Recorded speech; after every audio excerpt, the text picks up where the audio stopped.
Public Health and Human Services Board meeting for March 20th, 2018. We will start with the consent agenda. Would anyone like to pull anything? Would anyone like to make a motion? So move to accept. Sarah will go with Ginny and Myron. Aye. All in favor? Aye. All right, so we have Child Abuse Prevention Month proclamation, and that is why we have the pinwheels. Allison, do you want to read it, or do you want me to? If you would read it, Commissioner. Okay, April is Child Abuse Prevention Month proclamation for 2018.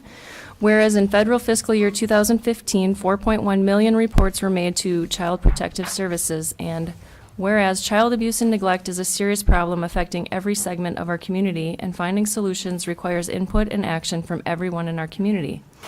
And whereas our children are our most valuable resources and will shape the future of Minnesota. Whereas child abuse can have long-term psychological, emotional, and physical effects that can have lifelong consequences for survivors of abuse. Whereas protective factors are conditions that reduce or eliminate risk and promote the social, emotional, and developmental well-being of children. Whereas effective child abuse prevention activities succeed because of the meaningful connections and partnerships created between child welfare, education, health, community faith-based organizations, business, and law enforcement. Whereas communities must make every effort to promote programs and activities that benefit children and their families. Whereas we acknowledge that we must work together as a community to increase awareness about child abuse and contribute to promote the social, emotional well-being of children, families in a safe, stable, nurturing environment. Whereas prevention remains the best defense for our children and families. Now therefore, Public Health and Human Services Board Chair do hereby proclaim April 2018 as National Child Abuse Neglect Prevention Month in Cook County, Minnesota. I didn't put my name in there, but.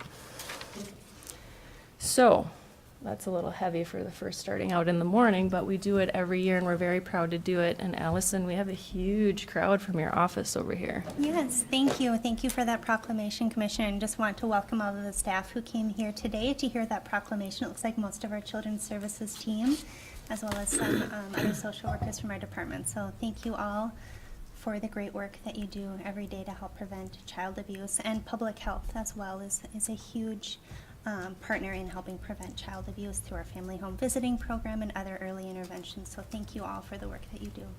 Pat, if you could just scan my audience, please, so that the public can see all of the great work of this wonderful staff. Thank you.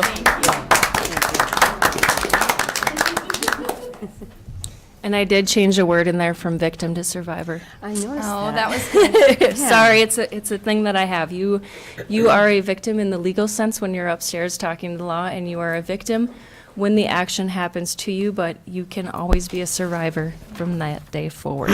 Anyone who's watching, remember that. And Commissioner Dukirk, thank you for pointing out the pinwheels. You know, we're going to see pinwheel gardens popping up throughout Cook County in the next couple months. And again, it's at the last piece of the proclamation that is so lovely too is the prevention piece. And the School Community Action Team has many initiatives that'll be going on during the months of April and May. So to be continued. So thank you. Yes. Many years I served on the Violence Prevention Center, and their main goal was to put themselves out of business. So as much as you guys are all wonderful, wouldn't it be great if you didn't have to do that job anymore? So thank you all for your work. All right, now we are on to Blake. Okay. I was told I could sit here. You can. Rather than the hot seat. If this isn't good enough, I'll go sit there, but I sat there last year and it was all right. Thank you for the opportunity thank you for asking me to come back. The opportunity to talk to local boards of health and local county boards to let them know about some of the things we're doing in their areas is really an important part of my job. My name's Blake Norden. I'm with the State Health Department. I'm in the Food, Pools, and Lodging Services section. My part of the health department inspects restaurants, hotels, resorts, public swimming pools, campgrounds, mobile home parks. And Joni said she gave you a copy of our dashboard that we use to just kind of show a quick summary of our activities in Cook County and then also statewide in 2017. So it was something we kind of came up with to just kind of, give us an opportunity to communicate real quickly some of the things we're doing so you can kind of see at a glance what all's been going on. And it also has the contact information for the individuals that do the inspections in Cook County as well. James Backstrom at the top of that list is the direct supervisor of Jason and Sarah there. So he's in the Duluth office, and James reports to me. I was going to say he answers to me, but I should say he reports to me. So anyway, I'm out of the Bemidji office. We reorganized back in 2008, and we hired supervisors for each district office that directly supervise the staff, and then I oversee those supervisors and manage what's going on in the northern half of the state.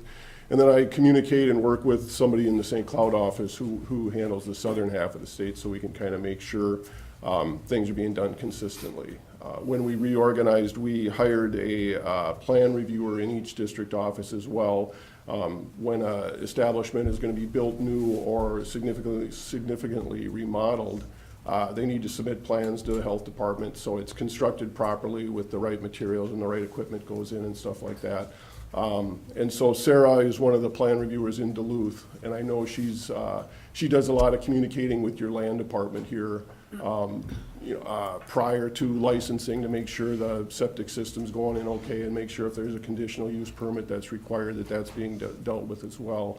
And I know Sarah's done a really good job of getting the plans turned around in just a couple of days, unless there's some real hang-ups with it and stuff like that. But I know it's really providing a great service there as well. Probably this part of the state is one of the parts of the state where we license the most vacation rentals that are out there. And we have a lot of them here, a lot of them in northern St. Louis County, some of them around the Leech Lake area and stuff like that. If they operate for less than a period, if they operate for a period of less than a week, they meet the definition of a hotel. And so usually they don't think they meet the definition of a hotel, but we'll work with them to get them licensed and make sure their septic system is in compliance and work with them on their water supply to get that inspected and assessed as well. Probably in the last year, we've run into a number of them in the county here that are using surface water treatment systems for their drinking water. And it's certainly possible to, it's certainly possible to use lake water for your drinking water system, but it's got to go through a filtration system and disinfection system to make sure it's going to be potable and safe. And part of that protocol requires them to be testing the chlorine residual every day. And because of the way these vacation rentals operate, there usually isn't anyone there every day to test the chlorine residual. So there's been a software program developed where the water computer can test the oxidation reduction potential of the water every day, and that kind of reflects the chlorine residual in itself. And so we kind of dusted that off for the use for these systems in the last year and stuff. So so it's worked out pretty well. It's still, I mean, those types of systems, in order to be approved and everything, are pretty expensive, but usually they're a lot less expensive than drilling a really deep well, and a little more of a guarantee. You know what you're going to get when you're done with that, rather than drilling a deep well and not knowing how it's going to turn out.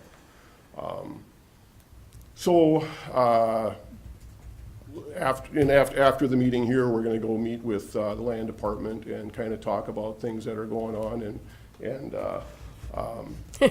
if they want to meet with me. They're watching you. Yeah, and just talk about things we're doing, things that are going well, things maybe we could do different. Just kind of talk about maximizing the communication there and looking for ways to work a little bit closer together. Anybody have any questions for me? Look at you all jump right up there. Yes. Go ahead. Go for it. Well, as you well know, we have a variety of lodging facilities. We have the couch surfing, which nobody really knows the extent of that. And then we have the Airbnbs. Yep.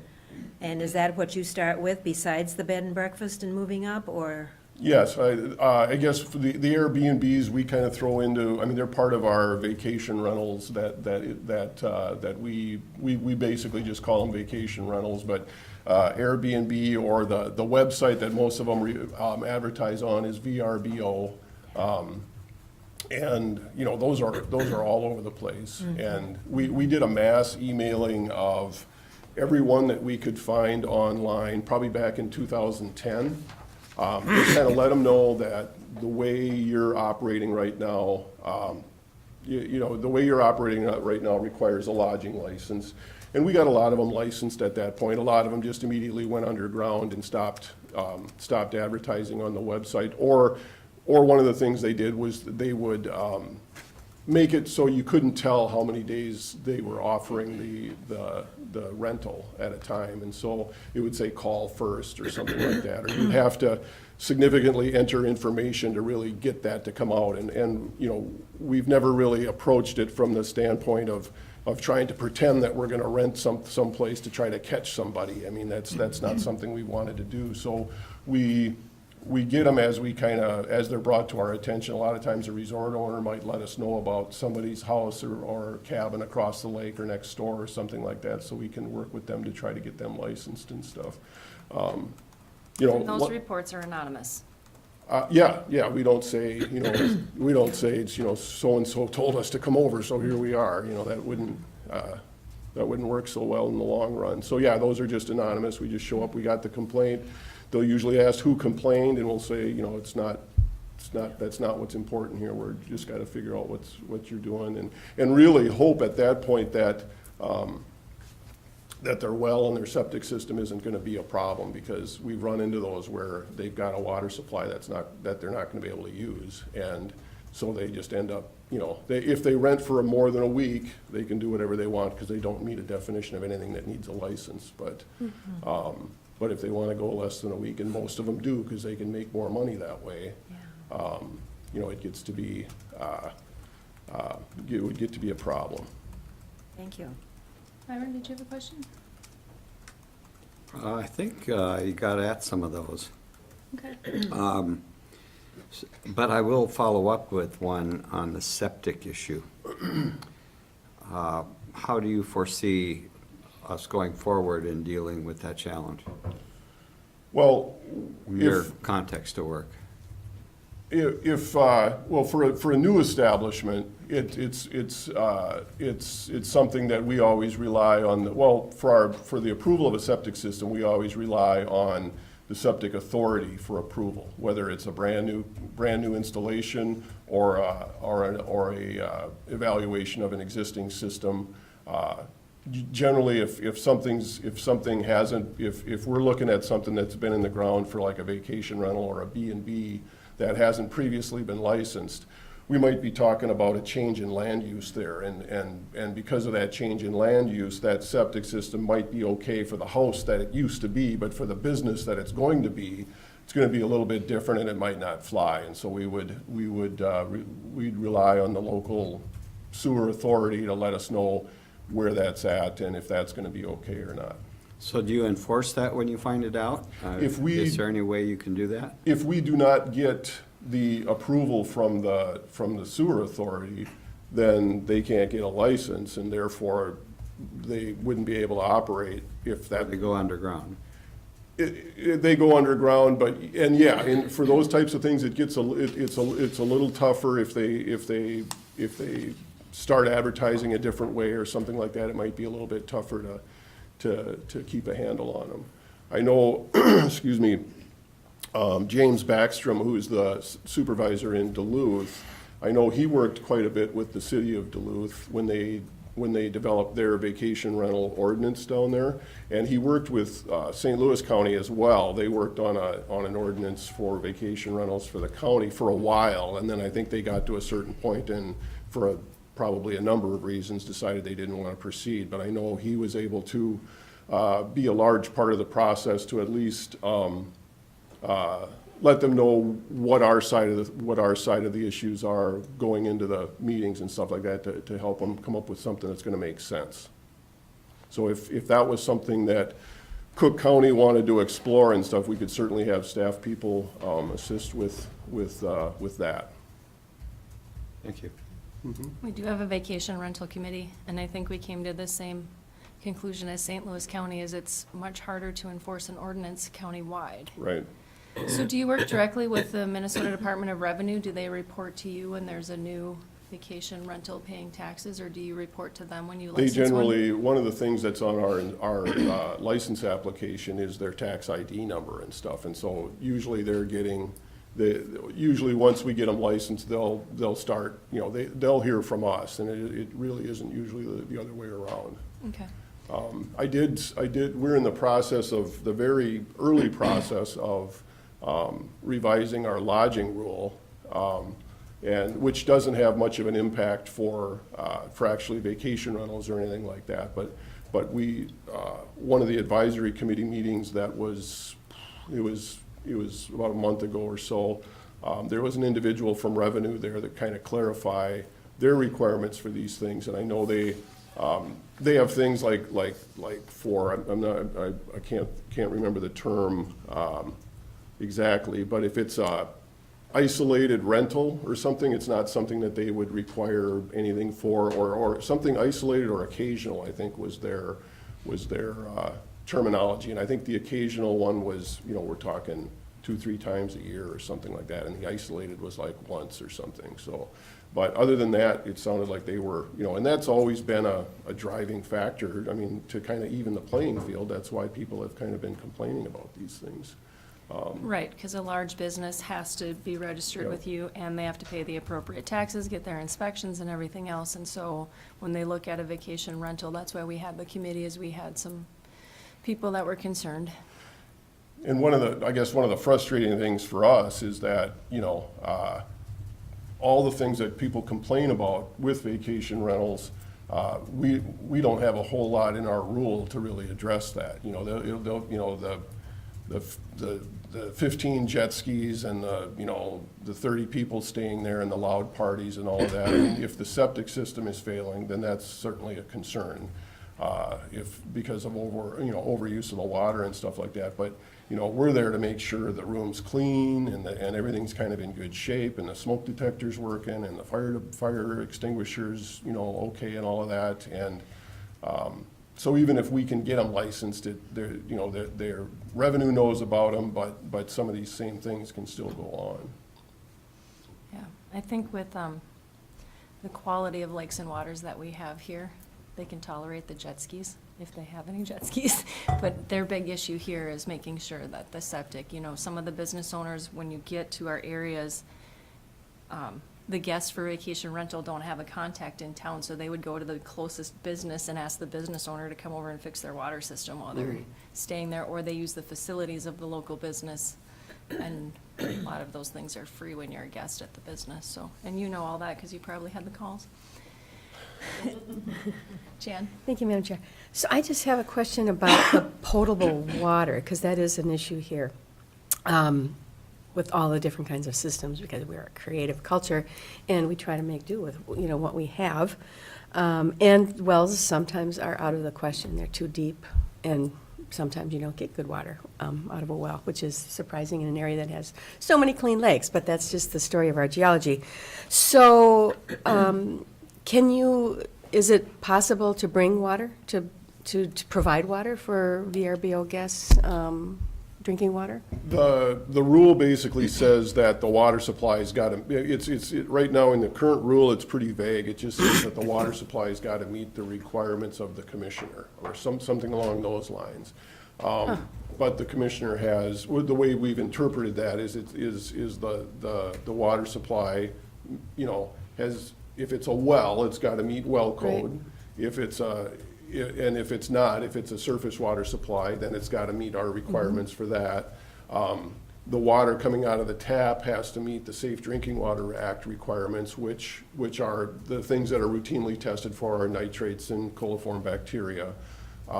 We've had some instances And it's been a while now, and I'm not sure it's been in Cook County. It may have been in St. Louis County or someplace on Lake of the Woods, where we've come across a vacation rental that hasn't been licensed, and they need a license, and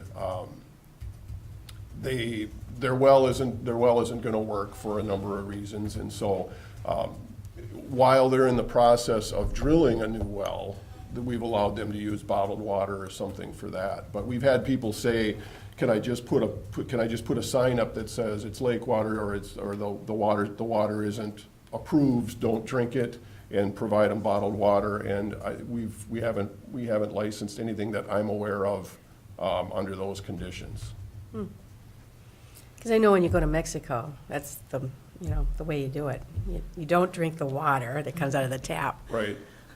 Yeah, and I guess it's that's one of those things, I guess, that when we've always talked about what could go wrong what could get people into trouble in a lodging establishment or a hotel or a resort or something like that, we usually are talking about fire issues or water issues. Other than that, it's a pretty straightforward thing. We want it to be clean and healthy and sanitary and everything, but usually the people staying in these, they're there for a short period of time, and the only things that could really affect them in a short period of time, or the most serious things, would be a water supply issue or a fire issue. So we take those things pretty seriously. Thanks. Jerry? Is overcapacity in a vacation rental, say a licensed vacation rental, an issue in that if there's way too many people, doesn't that present a safety hazard? And is that addressed in the licensing at all? Right now, the current lodging rule has a square footage requirement for a sleeping room per person. If it's a room that's meant to sleep one person, there needs to be at least 70 square feet. If it's meant for two or more, it's 60 square feet per person. So that in itself would be somewhat limiting when we're talking about capacity in a vacation rental. I guess it doesn't define a bedroom. If there's a hide-a-bed out in the living room or something, that's a sleeping room, because people, or if it's not a hide-a-bed and somebody wants to sleep on the couch, we don't have anything that really says where people need to sleep. But still, it's certainly possible to exceed the capacity just because of some of these big house parties that exist and stuff like that, or have taken place. But if we sent an inspector there at 8 o'clock or 10 o'clock on a Saturday night to start counting people or something, I guess we could catch them that way. Otherwise, when somebody is just renting the place out,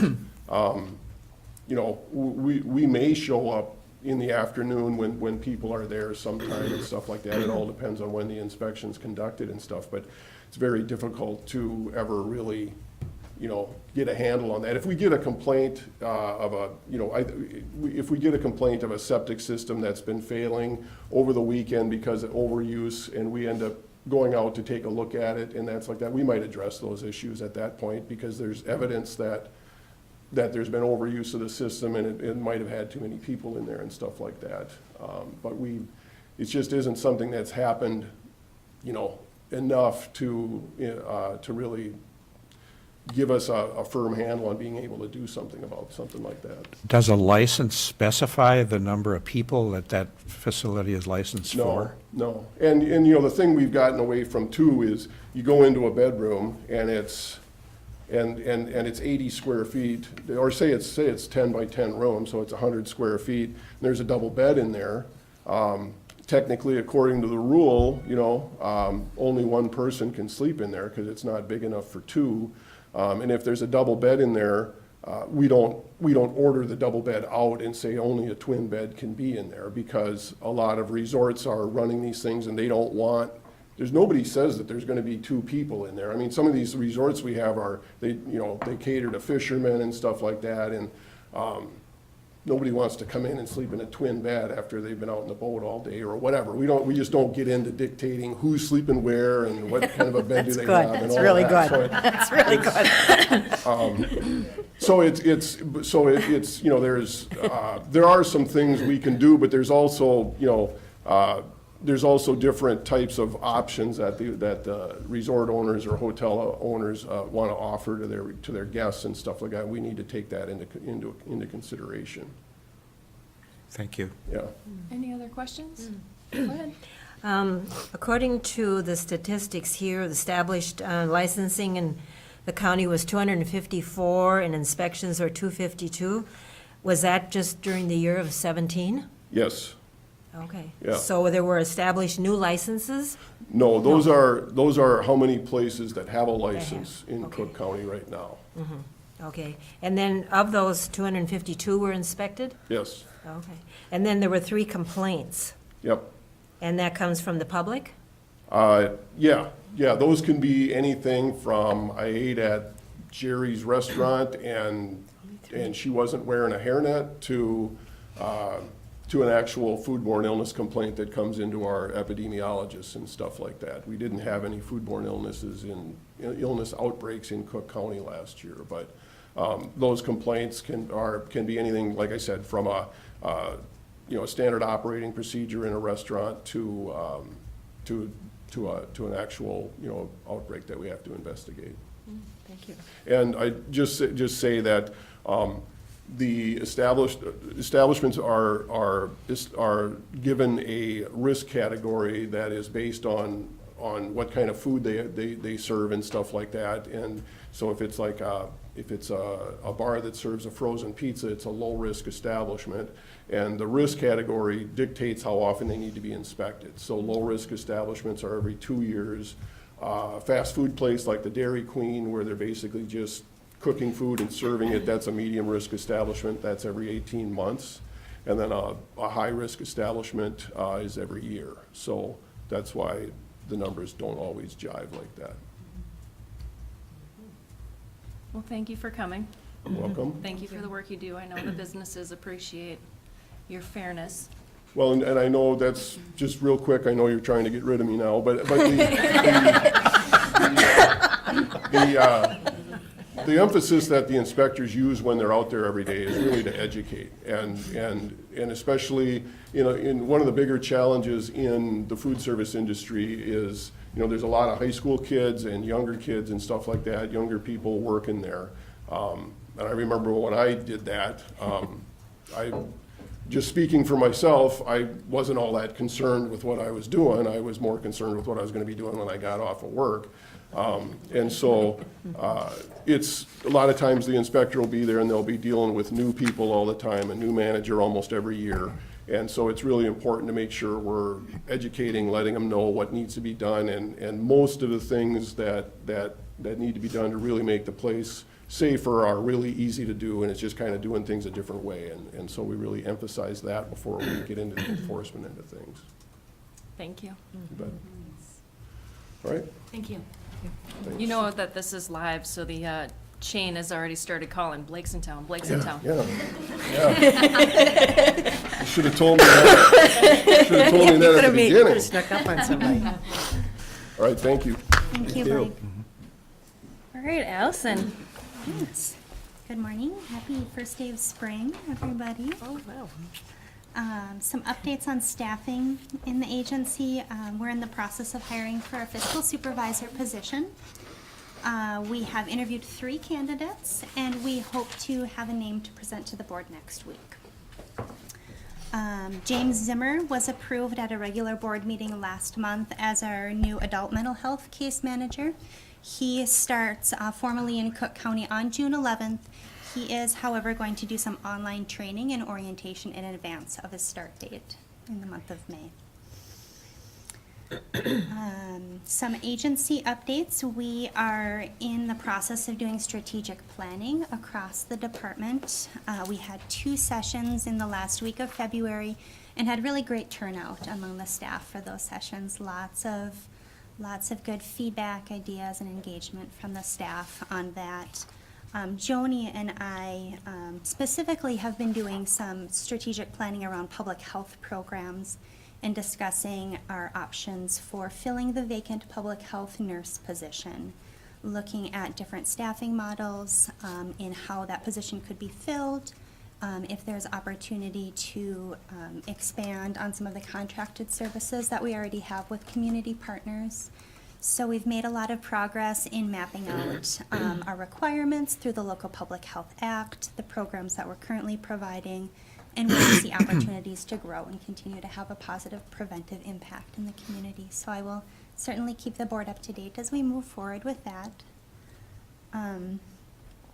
We have a couple of opportunities coming up in the next few weeks to do some fun activities out in the community. We have the career fair coming up at the end of March. We'll have PHHS staff represented at the career fair, and that's for students and for adult job seekers, and that's hosted at ISD 166.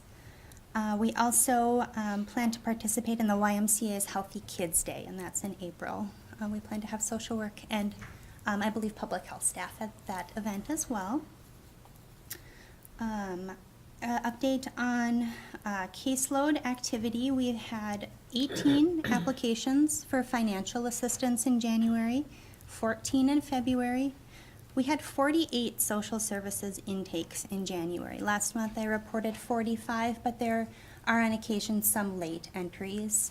So 48 was the total for January, and 30 so far for February. Again, there might be a few late entries, but we've certainly been busy. I have good news to share this morning, and I apologize, I didn't get this out with the attachments, but if you would please take and pass. We received a letter from the Commissioner of Human Services, Emily Piper, recognizing our fiscal staff and all staff for having perfect performance in meeting our quarterly financial reporting for 2017. So I'll just read an excerpt from this letter. It is my pleasure to commend you and your staff for perfect performance in meeting the Department of Human Services financial reporting requirements for calendar year 2017. All key quarterly fiscal reports for programs your county participates in were submitted to our Financial Operations Division on or before the report deadlines and in perfect order. The effort required submission of 32 major reports covering the 4 calendar quarters of 2017. The reports are listed out. Here, I won't read them all. I know this accomplishment requires planning, an efficient operation, and teamwork within your County Human Services Department. The result is timely revenue for your county and compliance with federal reporting for us at the state. Please congratulate your management and staff on this superb effort. Wow. So again, congratulations to our fiscal team for again meeting this requirement. They're so humble. They get this recognition every year, so it's no big deal to them, but really reflects the great teamwork amongst our staff in partnership with our fiscal team, as well as the direct service providers, social services, case aides, public health, in all coming together in timely reporting. Our fiscal unit is very busy with cross-training and reporting, but we do hope to have a preliminary year-end financial report next month for the board to review. Policy update that is impacting healthcare programs in Cook County. Periodic data match is going into effect. This is legislation that was passed in 2015, which requires an additional eligibility check for medical assistance and Minnesota Care enrollees. So this is an additional check that the system initiates, the METS or MNsure system initiates the check against the federal data hub, so using electronic sources. And March is the first batch run of this check. The first day of potential closure for enrollees who don't respond to a request or a discrepancy notice would be June 1st.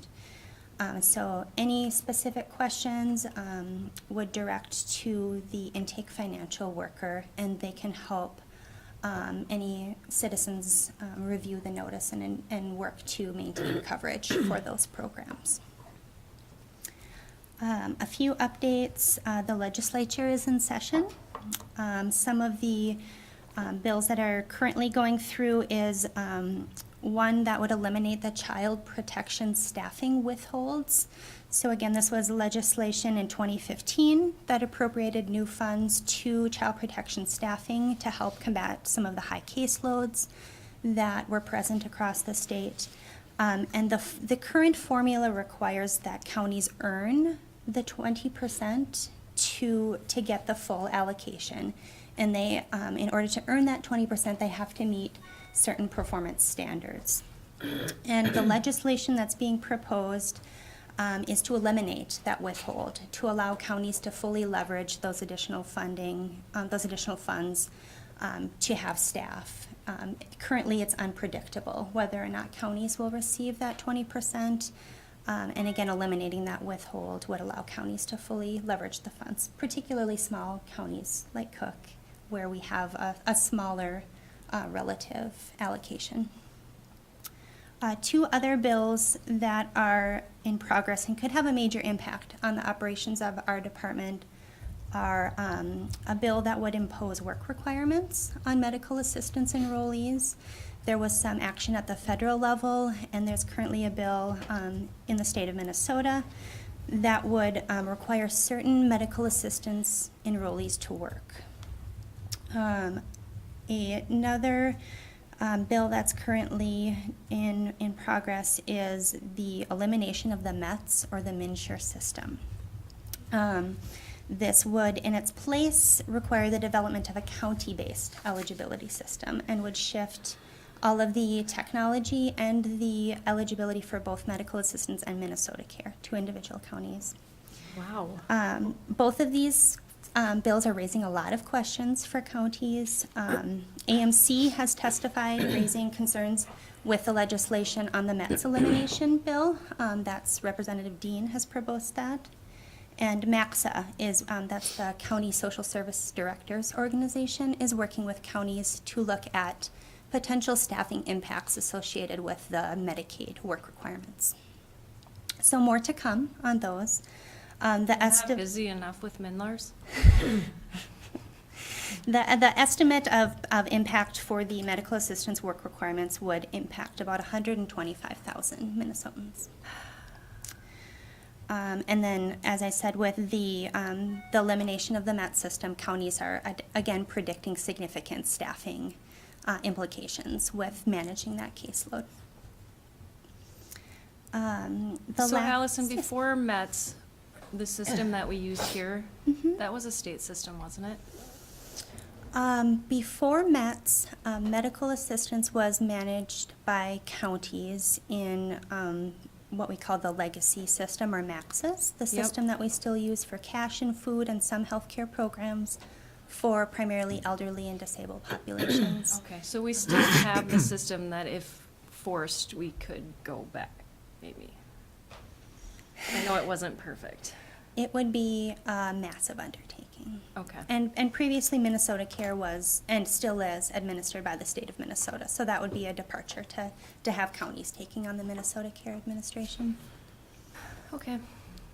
Do you need us as a board to do anything, or AMC already has our? AMC already has a position, but just wanted to bring it to you as an awareness that that these are big ones that are in the works. Okay, thank you.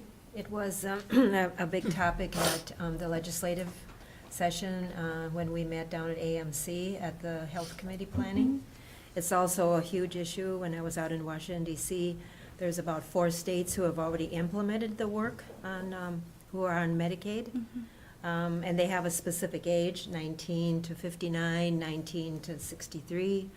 And it horrified a lot of people to think about what they have to do as a county then to keep track of all that.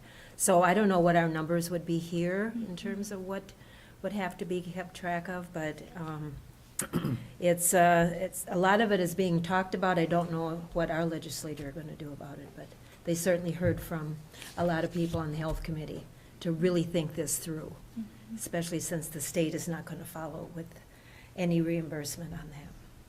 So, Thank you. Carla? I just think there's a huge impact to the citizens on disability. I mean, able-bodied people trying to move here and can't make a living. Now, what do you do if you're disabled in some way? I mean, We get creative. Jerry? What is the AMC position on the Medicaid work requirement bill? I don't know that they have a formal position, but to this date, they've testified raising concerns with the legislation. And that's the sense that I get from both of these proposals is, let's continue to have conversations. What does this look like? What's the potential real impact on counties and the people we serve? Thank you. The last update I have for you this morning is on our community health assessment. We're still in the process of identifying priorities and moving forward with our community health improvement plan development. Our next stakeholder meeting is April 5th from 1 o'clock to 4 o'clock in the afternoon. That'll be just across the hall in the courthouse ITV room. And a formal notice will be going out to those who have attended the previous stakeholder meetings or who were invited and haven't had a chance to attend. So encourage folks to try and make it to that. We will be doing a deep dive into the results of our community health survey. So really looking forward to taking a deeper look at some of the comments and the rankings that we received in the survey that we sent out within Cook County to citizens. And again, through this, the Bridge to Health survey and the Community Health Rankings report, these are all information sources that we use to help inform our process and identifying priorities for going forward. Excellent. Yeah. Okay, we will move into committee reports, starting with Myron and AEOA. We're having a meeting next month, but we did something by email, and we've done this several times in the agency when things come up, and it's not local in application or concern, but we are approving a purchase of a building in Mountain Iron that's going to serve as a food shelf center for those cities in that area. That's the latest thing, Okay. which I supported. Jan, Arrowhead Health Alliance. Thank you, Madam Chair. They did not meet this month. Okay, Bobby, Arrowhead Regions. ARC is hoping for bonding money for the meat processing facility, and then I believe they're gonna start cleaning up all the old buildings on the, And they got all straightened out because wasn't the meat processing building, there was concerns on the bonding because of where it's located? Or is that a different building? that's a different building. Okay, more projects. And then Community Health Board did not meet for February. Correct. Every other month. And I believe that's the one I'm gonna get an orientation in April with Frankie. So that'll be fun. Public Health and Human Service Advisory, Carla. I think Jerry's first. We'll start the report, and Carla will take it from there. We did meet a couple of weeks ago, and one of the things that we've started doing in the advisory committee is beginning with what we call a roundtable, and just inviting the various members of the committee to bring up anything that they think is relevant to public health and human services issues in the county. And it was really neat because I think as we went around, most people had something to contribute. And I wanted to highlight just a couple of them. One of our members, Wendy Hansen, told us that she has been hired part-time by the Center for Inclusive Childcare, which I had never heard of, but looking at their website and finding out that it's funded with both federal and state monies, and their aim is to provide resources and coaching and counseling to any entity that is providing childcare. And that could include a home-based child care provider, or it could be a small agency or a nonprofit agency that's doing that. And she'll be working along the shore. It's a free service. She'll come in as a child care specialist to help them deal with problems and concerns and bring resources and information to them.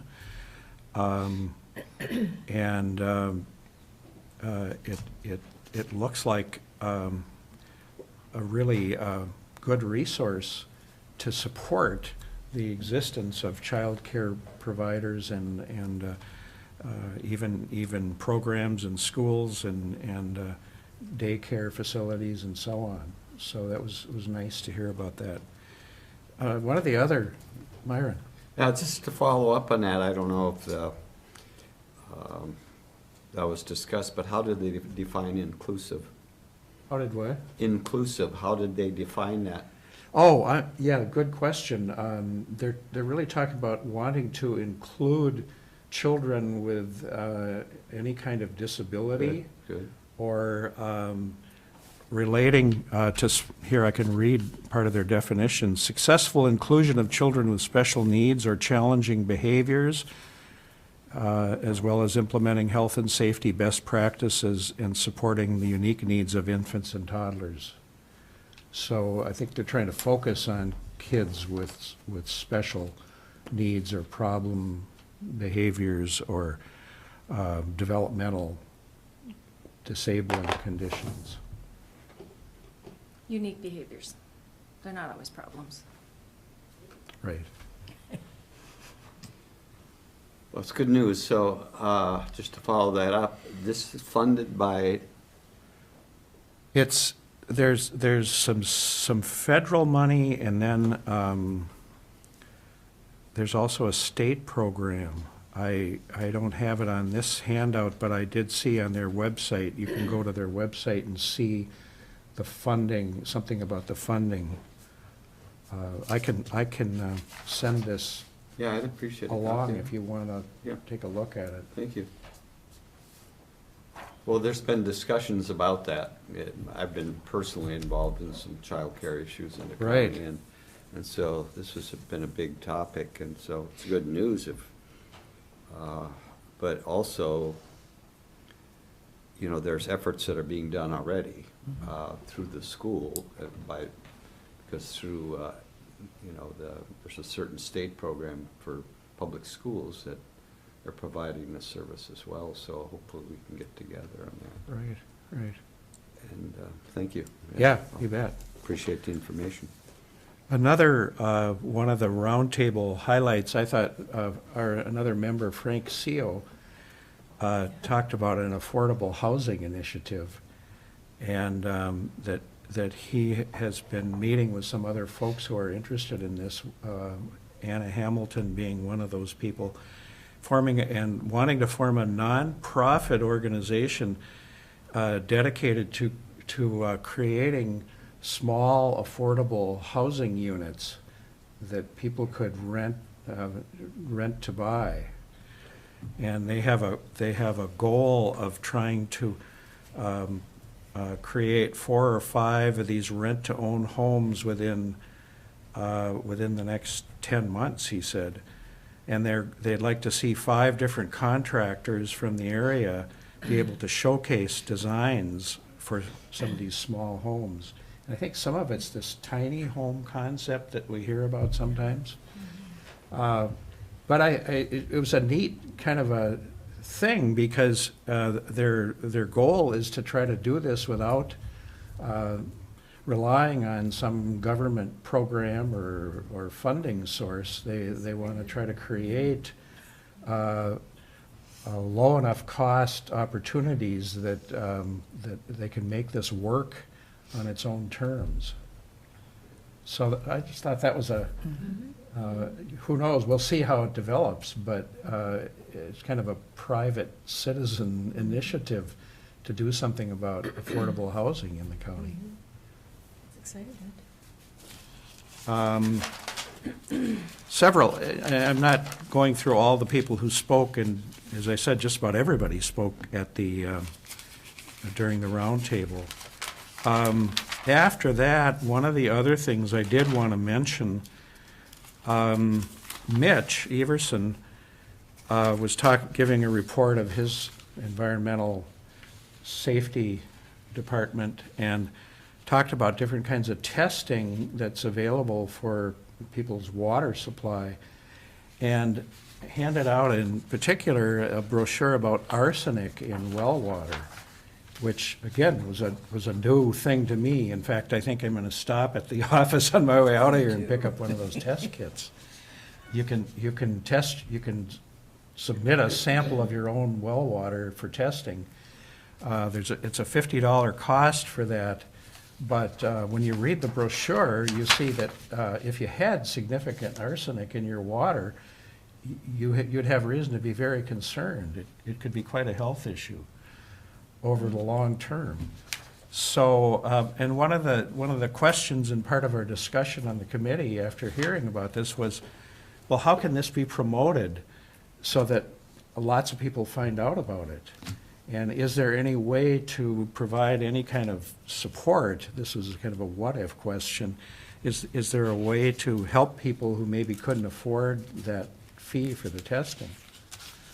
And I think some ideas, some things were discussed, and Mitch was giving consideration to some of those ideas for publicizing it and so on.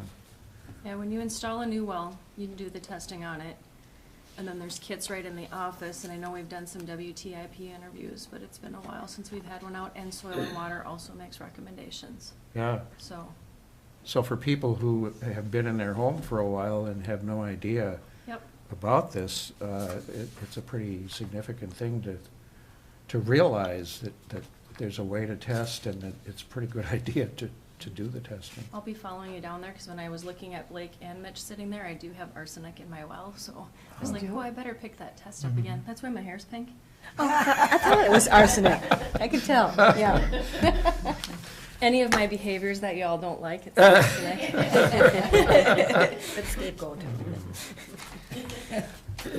Okay, my last thing to talk about is that we talked about the discretionary funding mechanism that we began last year, where we had a small committee of our advisory committee make recommendations on funding for those non-discretionary items that are in the county budget. We had more discussion about that, talked about the possibility of that becoming subsumed under the Public Health and Human Services budget, and we're able to ask about how that would work. And a committee, this year's committee was named, and will be meeting in April to look at the applications for that funding, and an effort is being made to reach out to the people who had funding in the past to see if they are continuing to want such funding. And one of the thoughts that we felt as a committee was we didn't want that funding budget item to diminish the availability of of the other funds for public health and human services. So we're underway in trying to make that happen. Excellent. Okay, that's me. Okay. On the agency updates, Rita Floride mentioned that the behavioral health usage in their clinic is up 17% from last year. And I know you've heard from her, read in the paper that they got their funding, and the gratitude the clinic feels to the community. They are waiting until June 25th is when they would hear back on a $1.5 million grant. For HDC, they're doing some increased for staff skill training, particularly with children, for children and imported children and adults with traumatic life experiences, and working with kids that have faced trauma. And so they have been, I think, beefing that up and increased their supervision on the working with children with another staff person. Frankie gave an update on Highway 61 and how happy that the committee was, that MnDOT had listened to so much, and I know you're up to speed on that, but that was a tremendous lot of work for a lot of people to put in, and there is one more meeting that has to take place sometime in the evening for people who couldn't make it, and apparently there'll be sidewalks on both sides of 61, if I heard her right, but only one side will be plowed and one will be cleared. In the- Right, because it's the snowmobile traffic on the upper side. Right, yeah. And as Heidi mentioned, for the Community Health Board, she's joining it, and Frankie was appointed again. And that's it. Although I just wanted to add, I think, Meyer, and I may be wrong on the daycare, I think they have to be licensed to get this. And it's time limited, how much help Wendy or any of their people can give to a site. Okay. But I may be wrong about the license. I thought that's what No, was yeah, and I think- stipulated. Yeah. All childcare Yeah, providers at least right. have to be licensed, at least hopefully. Yeah, to get that. Yeah. And there's a financial incentive for them to Good. participate, which is nice. Well, this is good news. Yeah. Hopefully get some collaboration going on it. And that's it. May I ask a question, Madam Chair? I just wanted to get this 1.5 million grant, is that for behavioral services or just for the clinic For the clinic. to just do? I think they're also, is that part of the loan repayment funding? No. I think it's mostly the Sliding scale. sliding scale. It is, That's okay. right, sliding scale. So that's in addition to what came down through the Right. federal No, funding that package? is the package. That is the package they applied for, and they got it. Ah, It's not in addition to. It Oh, is I the see. package. Okay. so the total package is 1.5 million for Mm-hmm. 2 years? Okay. I'm not sure it's 1.5 for 2 years. It might Well, I be think the fun- 1.5 per year. I don't know. For that. For 2 2 years. years. Yes. But I'm that detail Okay. I hadn't thought of before. Because I thought it was an annual. It's a biannual Grant. funding from my Is it? understanding. Okay. Right, yeah. Yeah, I think they got Yeah. 2 years, and then the CHIP funding was for Got 10. more. Yeah. Okay. Okay. So that's a good question. I don't know about that. I can tell you from my many years on the county board, the difference that roundtable discussions give to people. And we just talked about this at a meeting last week where you've got your introverts and your extroverts. And if you've got a table and the extroverts are constantly throwing ideas out and the introverts Mhm. are processing it, and when you get a round table, that gives everyone the opportunity to process. And when they know it's coming, they know that they'll have an opportunity to put their idea out there. Yeah. So it's It- life-changing. It felt energizing to our committee, and yeah, the surprise was everybody had something to contribute. Yeah, I mean, many people just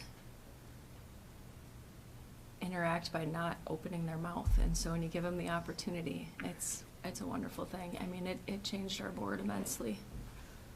So, It did. may I ask a Go question? ahead. So this roundtable, are people invited or is it wide open? Well, no, it was It's just within the announced? membership of the committee, I see. yeah. So, The idea is we've got providers, and then we have citizen members who represent Okay. various either geographical areas or sectors of the community. And so it was just in an effort to say, well, we're all representing somebody. Let's make sure we do that and have some space in our agenda for people to talk about Great. what they're concerned about. so just one more follow-up on small or rent home to buy concept. Where is that property proposed to be? I don't think they have. No, have it no yet. details were forthcoming. Okay. Because But that it's a has committed group. implications. Yeah.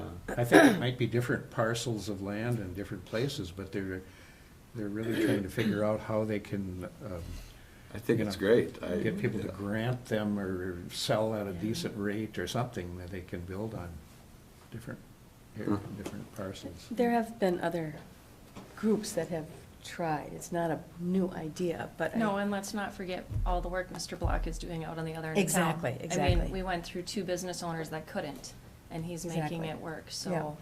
Which I think is inspiring to others, so it could have a Yes. synergistic effect, which is awesome. You know, if everybody says you can't do it, and you listen to it, and then you get someone that says, well, we're gonna do it. Or we just do it. Will, there's a way. Yeah, well, Sometimes. sometimes. There was You know what you're doing. something on WTIP this morning that the mayor was interviewed, and I don't remember the name of the people that bought a property, and it's going to be for that purpose, and it took a special plan, zoning I ordinance. heard that too. Yeah, somewhere on the new Gunflint Trail. I didn't, Just Oh. north of yeah, but it, 61, yeah, I'm sure you above the can lot listen that's for to it. sale, I believe. That was Awesome. interesting, yeah. Love the way Wonderful that works. Yeah. All right, Ginny, Healthcare Planning Committee. I was out of town for that. Okay. Jan, North Shore Collaborative. Didn't meet, thank you. Okay, Ginny and Myron, Emergency Preparedness.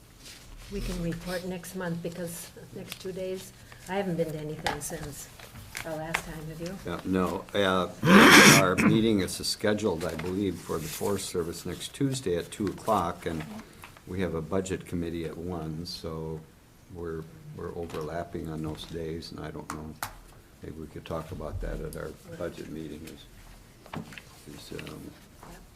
how we're gonna go forward with that. Otherwise, we're going to have emergency preparedness at the border in Grand Portage tomorrow and Thursday, so we'll be really prepared. How many are going? You going? I'm going. So 4 of you are going. Okay. Awesome. Yep, I can't. All right, we will adjourn. Thank you, Allison and everybody. Good stuff.